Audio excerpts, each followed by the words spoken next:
Welcome to the Daily Global Awareness News channel on YouTube.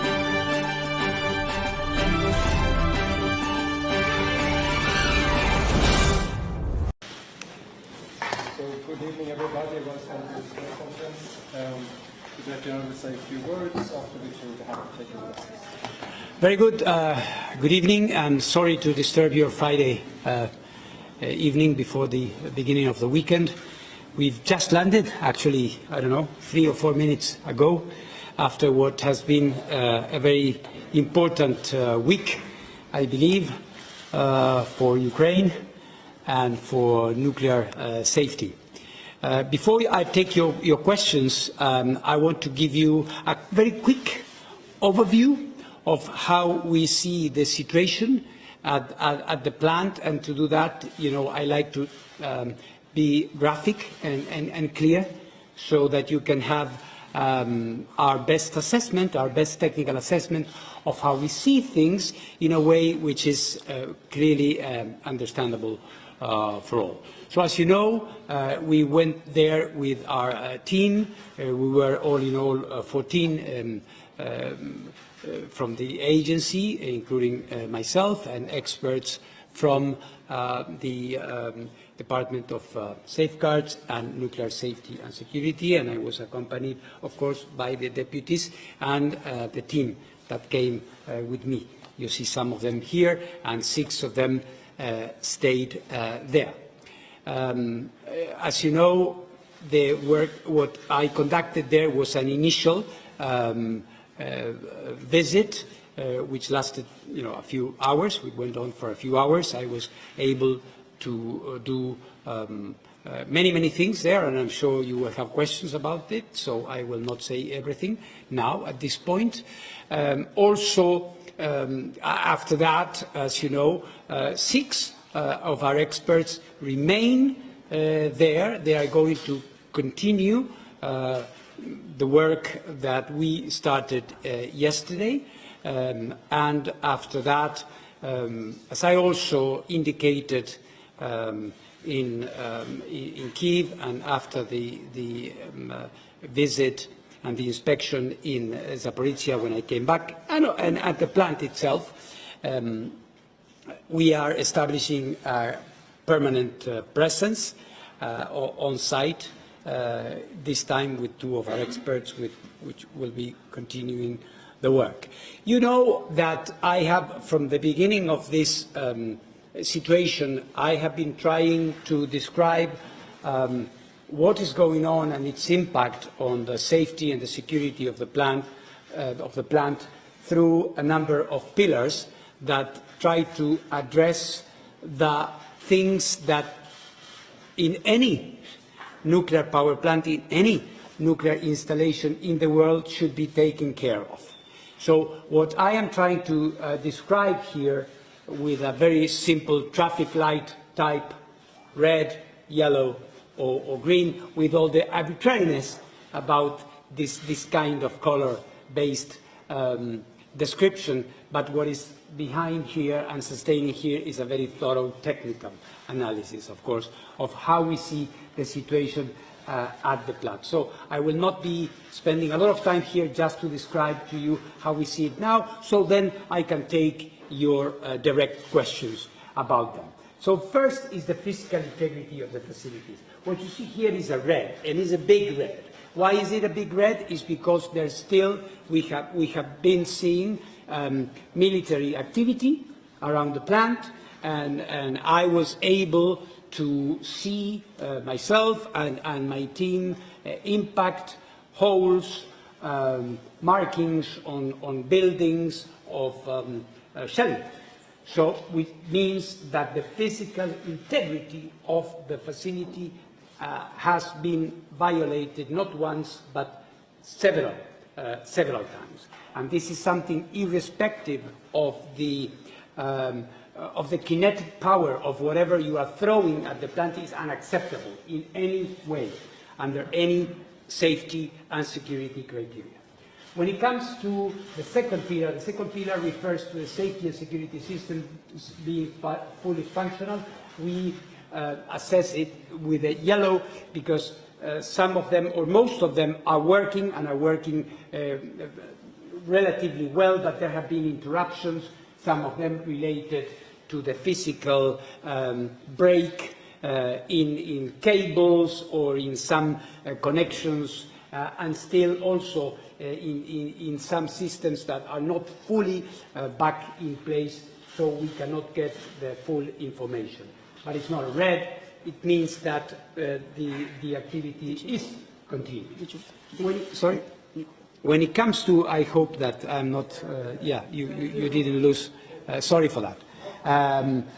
When it comes to the operating conditions for staff, this, as you know, has been one of the main points and continues to be one of the main points of concern, because this situation in Zaporizhzhia, we have this unique, unprecedented situation where you have a Ukrainian nuclear power plant which is controlled by the Russian occupying forces, creating a situation whereby you have a cohabitation of the operators, people, the Ukrainian people, employees, and professional experts that have been working there, and there's also presence from Russian nuclear experts and also military forces. We don't put it fully red for one reason, and it is that the plant continues to operate and there is a professional modus vivendi, if I can put it like that. They work together, and the plant, as it is obvious because it has been operating, 2 units as of today are still operating, including unit number 5, which was scrambled a couple of days ago and now is back in operation. So all the physical conditions are there and the plant continues to operate. The same code we are applying to off-site power supply. This has also been a matter of enormous concern and interest around the world because, as you know, if you don't have off-site power supply, the cooling systems for the reactors cannot work. If they cannot work, this can lead to a major accident. We have seen on several occasions that there have been blackouts or interruptions, or 1 or 2 or 3 of the lines feeding the plant from outside. At the moment, there are 2 operational, and what we know also is that when there was one situation of a total, complete blackout, the diesel generators operated normally. We visited them, I saw them, I was talking to those in charge of that part of the operation of the plant. Logistical aspect and supply chain. This is important in terms of the replacement. You have to think about Zaporizhzhia, which is the biggest nuclear power plant in Europe, also as a big industrial facility. As any industrial facility, you need spare parts, there are things that need to be replaced, and so on and so forth. Given the anomalous situation of a war, it is obvious that logistical chains are interrupted. We were quite probing about this. We were discussing with people on site, and the impression that they gave us is that here there are no major problems. There are some interruptions, hence the qualification we are putting here.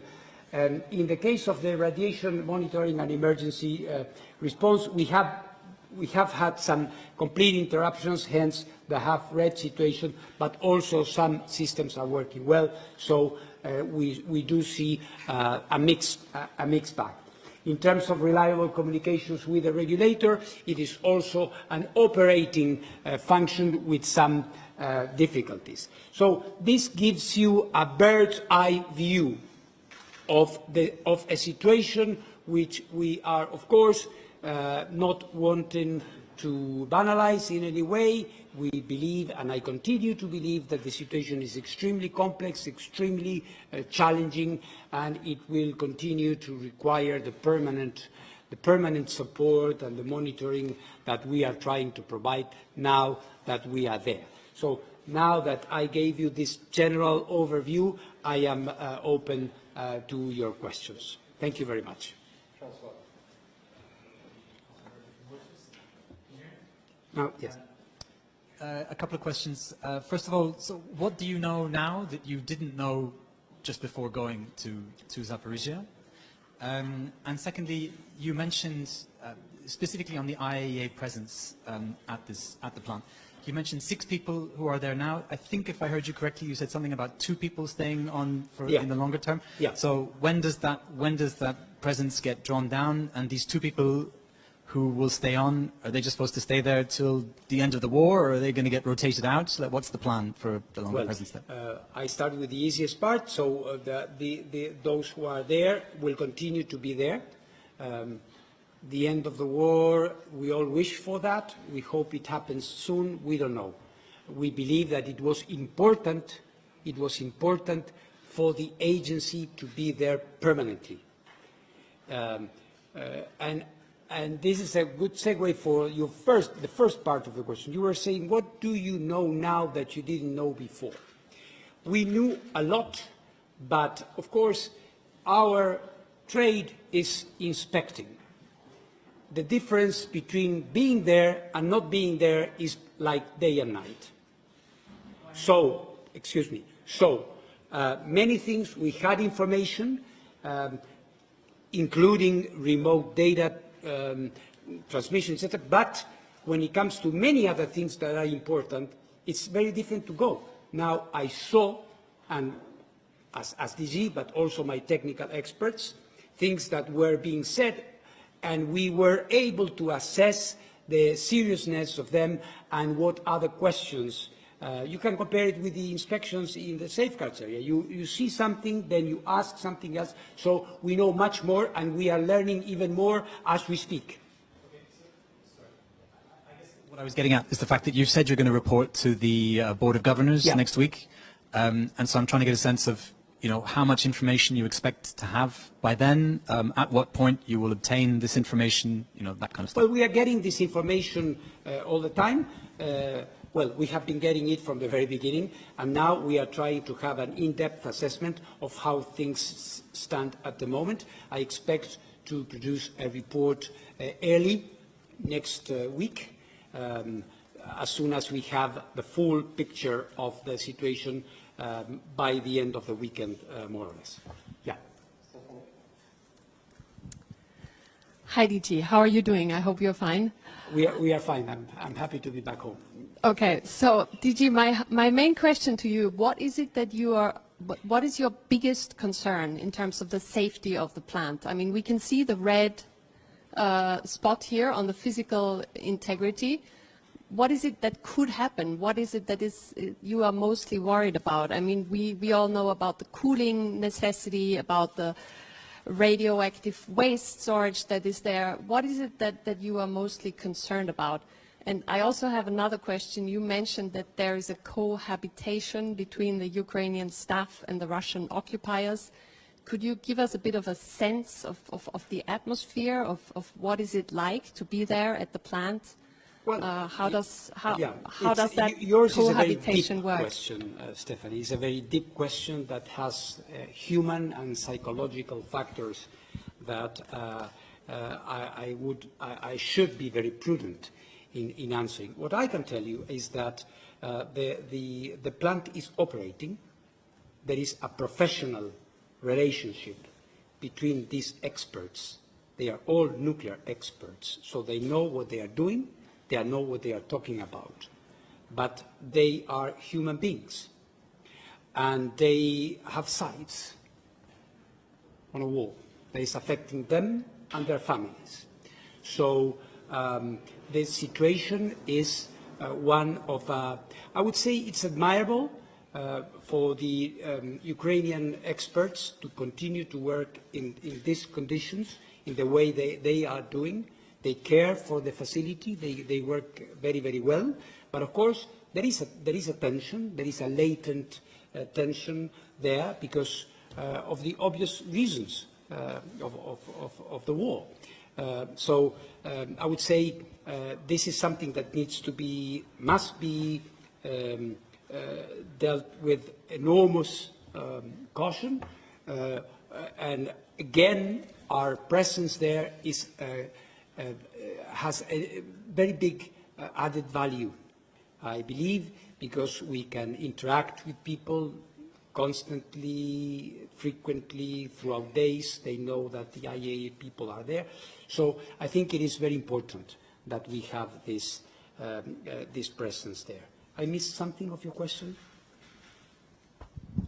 That was the second question. Yeah. My first question was in terms of the risks, what is the the nuclear most- risks. Well, what is your most, Well, your biggest concern? I think we have to be looking at the main points, and when it comes to the main points, first of all is the physical integrity. Why? And here I will not get into that, but I will simply mention that it is obvious that there is a lot of fighting in the region in general, in this part of Ukraine. The military activity and operations are increasing in that part of the country. And this worries me a lot. This worries me a lot. There are references to offensives, counter-offensives. I don't want to get into that because it's not my domain, but it is obvious and we all know it. And everybody acknowledges it on site. So it is obvious that the statistical possibility of more physical damage is present. Let me give you an example. The physical damage to the plant, with the exception of the event on the night of the 3rd to the 4th of March with this fire, the shelling actually started in August. So it is quite clearly a more recent trend, if I can call it like that. So what we see with this increase of military activity is that the physical integrity is more compromised. And with that, I take you to four. I take you to the power supply, because it is clear that those who have these aims, these military aims, know very well that the way to cripple or to do more damage is not to look into the reactors, which are enormously sturdy and robust, but to hit where it hurts, so the plant becomes very, very problematic. So my concern would be the physical integrity, would be the power supply, and of course the staff. So these are the areas. The rest are things that we can work on: radiation systems, supply chain, all very, very important, all very important. But of course they have a lesser degree, if you want, of dramatism when it comes to what, if I have to address your question directly. Thank you. Next. Matthias Röder, German press agency. You call the mission now a permanent mission, and how sure are you that the agreement with both sides will be a stable one? And will there be a moment when you describe the danger, which might be increased in the next weeks or months, when you will withdraw your own stuff? Well, how sure I am, we can never be sure. What we need to do is to always try and to improve. If you look at what we have now, it is far, far better than what we used to have. Now I have my people. I was there. We have a big team there. We have people who are going to stay there. This has tremendous value. This is a huge difference. And of course, if something happens, or if any limitation comes, they are going to be reporting it. They're reporting it to us. It is no longer a matter of A said this and B said the contrary. Now the IAEA is there. And this is, like I said, from night to day. In terms of the people being there, naturally, for me, the safety of my people is the first thing. You remember that I said I will never send somebody to a place where I don't go myself first. And this is what I have been doing. Now that we know that we have a certain degree, a system that is working, we have our people there. And it has been very challenging. Of course, we are looking at this. They are in constant communication with us. If something happens, of course, we will take the necessary measures. Thank you. Jordi? Hello, Jordi from Agencia F. So just to be clear, the 2 who stay are in the group of the 6 who are there now? Yes. And the 4 are coming back next week, at some point. And with whom did you negotiate? Both sides agreed that these 2 people will stay there? Yes. Yes? Yes.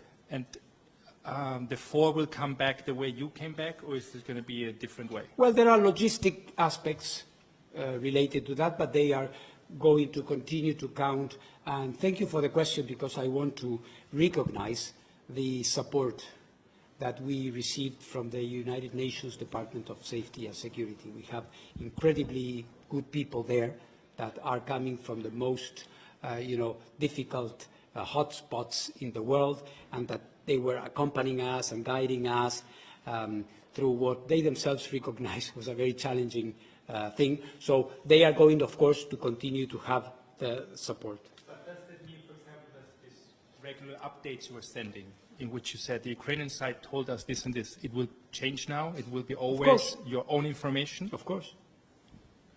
Yes, Jordi. There are informations that you don't have the access to the inner circle of the facility. Can you confirm this?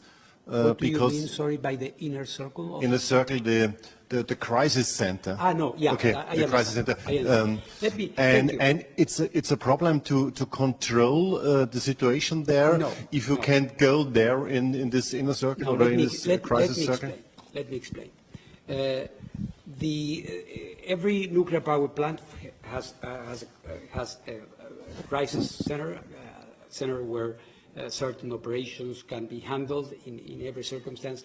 This place is being used for other things, but there has been another center set up for the facility to continue working. So there is no, I would say, influence in the operation of the plant because of the non-availability of this place that has been chosen, of course, by the military occupiers to have a place. I cannot get into that because I don't know, frankly. I'm not hiding anything from you. But it is obvious, and we will be recommending that the plant should have its normal, operational centers and rooms for that. I want to emphasize this because this idea I have seen in some of the comments and reactions that we were not shown, that we were paraded. We've seen what I requested to see. Everything I requested to see, even as we were going along. When something we thought should be seen, I said, I want to go here and there, and we saw everything.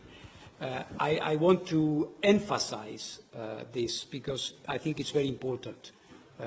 When we go somewhere, we do what we need to do. And if we are prevented from doing it, we just come back and say we were not able to do it. So thank you for the question. Hi, welcome back, DC, and for everybody from the group.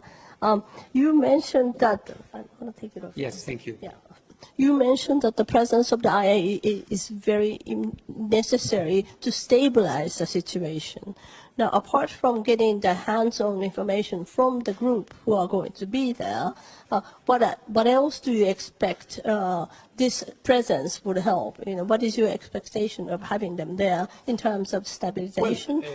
That's question number one. Could I just do the second one? Yes. So, everybody has 2 questions in one. Yeah. Very, okay. very Thank you. Efficient.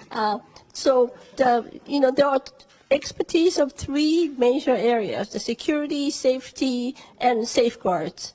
And now you're leaving two people. Are they the safety people or are they the safeguards? Because safeguards was one of the top agenda, actually, although it wasn't really reported much, but Yes. it was a huge, huge agenda for you. So what would be the constellation? And would that hinder your presence in assessing if one of the three is missing among the two?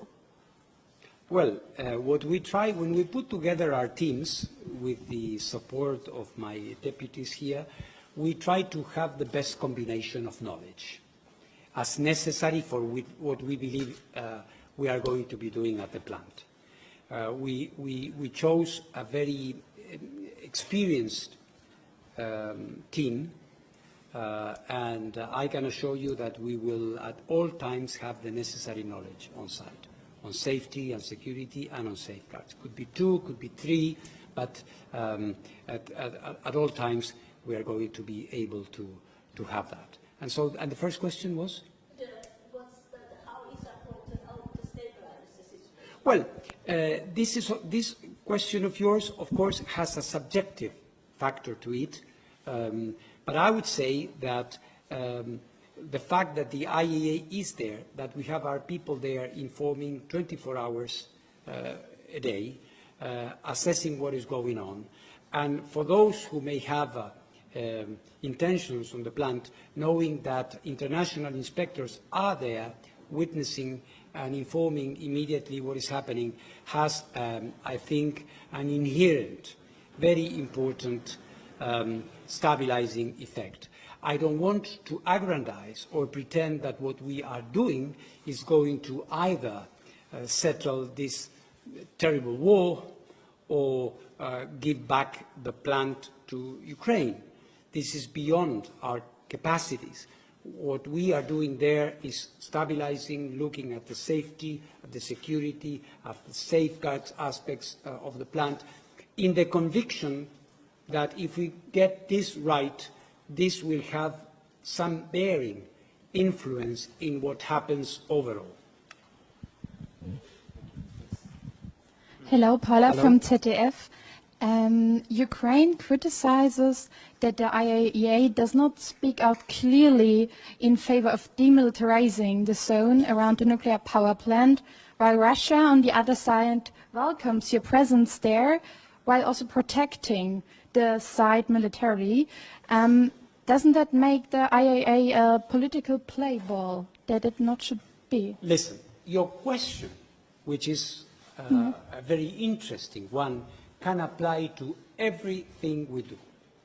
If you look at other situations with other countries that I'm not going to mention now because they are not part of the discussion today, you will find the same thing. When people tend to like what we say, they will praise us. When they don't like it, they will say that the DG is a puppet of whomever, or that we are being manipulated, or that we are never manipulated. We never lose our north. We know what we need to do, and we listen, of course, respectfully to all this noise, but our ability is to, keep focus on what we need to do. We are aware of the comments, and of course, it is very legitimate for member states to expect that the agency or myself will say exactly what they would like me, what they would like the DG to say. Of course, I have to be very clear in what I do. I have to be prudent in what I say. My responsibility is a 360-degree one. So I have to be looking at all the factors involved and how everything I say will be affecting other important pieces of the operation that we are having. So, frankly speaking, there are enough political players in this game, and there are enough people saying what they feel or condemning one or the other. The nuclear watchdog has to remain what it is. The nuclear security, safety and non-proliferation watchdog, and it has to do its job to have its credibility. We respect and we understand that people have these expectations, that we will demand these things. But what we believe is that where the IAEA adds value is in its technical work, not if I am one more of those saying A or B against A or B. Since we can ask two questions, the Yes, second question. you're right. Do you think the IAEA can now stay constantly there to watch the site and give us information about what happens there? I hope we are not going to be constantly there. I hope that normalcy will return. I hope that there will be a day, not in the any distant future, where the plant is going to be operating again normally and with its normal owners and operators, and we are going to be visiting periodically as we did. I think in all its drama and in all its tragedy, this proves why you need organizations like the IAEA that can go there, try to provide a degree of stability, a degree of certainty about what is going on. Now, when you will hear that there is an allegation that something has happened at the plant, you will be able to turn to us, because you are doing it now, but now we have people there, people who are going to be telling, this is the situation, this is what happened, we are talking to A, B, and C, or the engineers, and this is what we see. Or we are not being allowed. We are locked in a room, DG. What's going on? And then we will know we are in trouble. So I think that's the difference. Thank you. Yes, over there. My question is, you said you're technical experts, but for sure you met the heavy armed soldiers, you spoke to them. How was the connection with them? Was it terrifying with them? Were they friendly? And did you maybe try to speak about demilitarized area with them, or was it clear, no speaking about this? Can you tell us about the atmosphere with the Russian soldiers? I would say that the military present, those there did not approach us in any way, were not available for. I asked on a couple of occasions to talk to one of them, but they were not available. Precisely on this issue of the control center, of the crisis center, because I wanted to ask why they were there and if this room could be returned to its normal functions. But it was evident that this group was very withdrawn throughout our presence there. But what we got from our Ukrainian counterparts is that in general this is the case. They are working with their Russian technical counterparts. And I described this situation before. It's not an easy situation, it's a tense situation, it's not an ideal situation. It's a situation everybody is coping with. I have a question. So you said they are still operating 2 plants. How is it the situation that there are occupants there and Ukrainian people working? How is this possible when there is a war going on? It is possible. It is happening. It has been happening since the plant was occupied. There is a military force that has taken over not only the plant, that part of Ukraine, and they are in control. The plant continues. Some decided to leave the plant and are not working there anymore. Some decided to be there and to continue in their work. This is why I have been saying that this is a situation that it is not, we cannot envisage this to continue for a very long time until there is clarity about what is going to happen. These people basically are very fundamentally uncertain about the future, as we all are. Do you know what's going to happen with the war? I don't, you don't. We hope for peace, but we don't have it yet. Okay. And second question, very short. Which impact could be, especially on Austria, Vienna, for example, if you compare 86 Chernobyl? Yes. And, but it was far smaller plant, right? So well, I would say I've heard comparisons, and they make sense in terms of the public interest, because people, of course, relate to Chernobyl. I think the situations are quite incomparable. these are operating nuclear power plants. They have degrees of safety that are immensely higher than what happened there. There are, however, risks in terms, for example, of the spent fuel storage, which is there in case it was attacked or there was an impact there. It would, of course, not be comparable to what happened at that time, but it could have transboundary, perhaps, effects or regional. It would depend, you know. I don't like to avoid the question, but I don't like to speculate too much because, you know, it could be, you know, a big thing or a small thing depending on the damage. Okay, thank you. Yes. Did anything surprise you at Zaporizhzhia? So a lot of things you've described are things that, you know, pretty much what you'd expect or what we'd known before, but were you surprised by anything there? Not surprised. Not surprised. And no more questions? I haven't a couple of questions as my colleague, but I have one question in French. Monsieur Raphaël, avant de partir, vous avez dit que vous avez peur de la situation. Est-ce qu'après votre visite, il y a toujours le danger? Parce qu'il ne s'agit pas qu'une, disons, centrale en Ukraine, mais une centrale qui risque d'être dangereuse pour tout le continent. Oui, je crois que c'est un peu la question de notre collègue ici. C'est une question, dès que vous avez un accident nucléaire, si c'est un accident grave, majeur, évidemment les effets peuvent théoriquement aller au-delà des frontières, de la zone, de la région où l'accident s'est passé. Dans ces cas-ci, je crois que la question c'est d'éviter un tel accident. C'est pour ça qu'on fait cette évaluation, pour vous donner une idée claire de où l'on est dans chacun de ces catégories-là. Chacune.